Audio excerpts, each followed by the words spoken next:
এবার ওষুধ কোম্পানির প্রতিনিধিদের ঢাকা মেডিকেল কলেজ হাসপাতালে প্রবেশের বিষয়ে বিভিন্ন পদক্ষেপ নিলেন সেনাবাহিনীর এই কর্মকর্তা।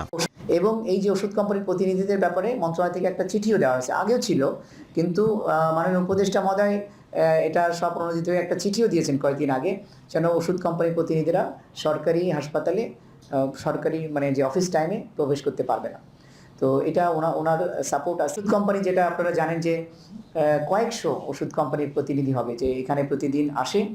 এবং মানে অবাক ব্যাপার হলো যে একটা কোম্পানিরই 10-12 জন 15 জনও আছে, হয়তো নতুন বিল্ডিংয়ে কেউ কেউ আউটডোরে, এবং বিভিন্ন লেভেলের manager, deputy manager, field officer, মানে বিভিন্ন লেভেলের লোকজন তারা কাজ করে।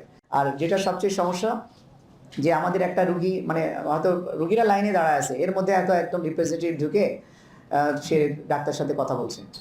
তো এরা দুইভাবে আমাদেরকে ক্ষতিগ্রস্ত করে। একটা হলো যে এই ক্রাউড, তো আপনারা জানেন যে এখানে অনেক বেশি মানুষ, এই ক্রাউডের সাথে তারা যোগ হয়, এটা একটা ক্রাউডটা বাড়ায়।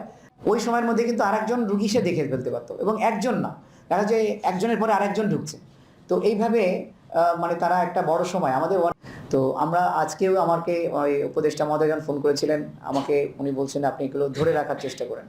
উনি চাচ্ছেন ঢাকা মেডিকেল কলেজ থেকে আমরা এই যে পদক্ষেপগুলো নিচ্ছি, এটা আমরা সাকসেসফুল হলে উনি সারা বাংলাদেশে এগুলো চালু করবেন, রোগীর ওয়েটিং টাইমটা বাড়ে। এই জন্য আমরা বলেছি যে আপনারা দয়া করে হাসপাতালে আসবেন না, আপনারা দরকার হলে তাদের প্রাইভেট চেম্বারে যান, তাদের প্রাইভেট চেম্বারে আপনারা গিয়ে ভিজিট করেন, আমাদের কোনো আপত্তি নেই। তো মোটামুটি এখন এটা আমরা এখন পর্যন্ত ধরে রাখতে পেরেছি।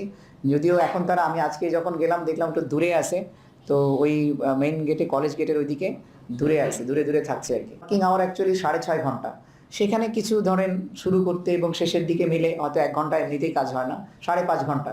এই 5.5 ঘন্টার মধ্যেও দেখা যায় যে তারা দেখা আধা ঘন্টা বা 1 ঘন্টা যদি নিয়ে নেয়, তাহলে রুগীরা আসলে সাফার করে।